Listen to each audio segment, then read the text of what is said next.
a është, po themi,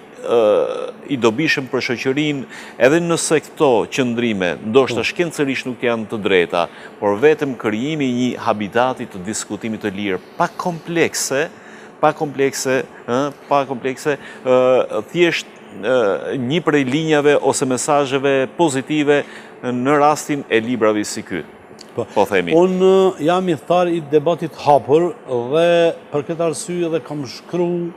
tema të cilat kam bërë përpjekje të thyj disa tabu që janë vendos, pra ta hekim atë saqin me cilin janë mbulu dhe pastaj të shohim çfarë ka brenda dhe pastaj të përpiqemi që ta rishikojmë përbajtjen e gjërave.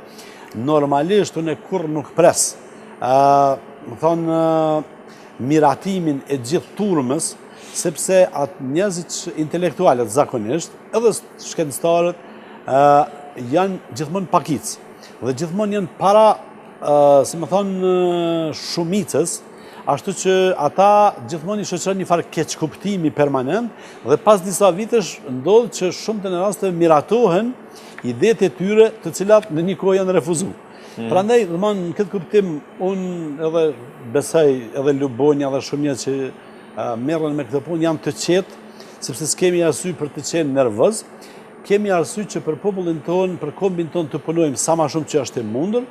të ndriçojmë këto probleme që kanë të bëjnë me kulturën, me arsimin, me historinë, me shoqërinë tonë, në që të bëhemi kontribues të përmirësimit të gjendjes në shoqëri.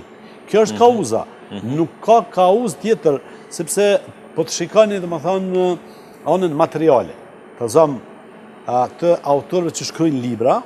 për shembull, njëri shumë ma tepër, shumë fish ma tepër fiton me shit fara në qytet, se sa me botu libra. Sepse na jetojmë në një shoqëri në cilën librat kanë tirazhe të vogla, në cilën nuk ka mirë kuptim të shtetit për kulturën, që në këtë kuptim për thamë kjo vetëm pasioni, vullneti ynë për të ofru shërbimin tonë këtë rast, të diturisë, por jo se na dëshojmë të përfitojmë as famë dhe as para.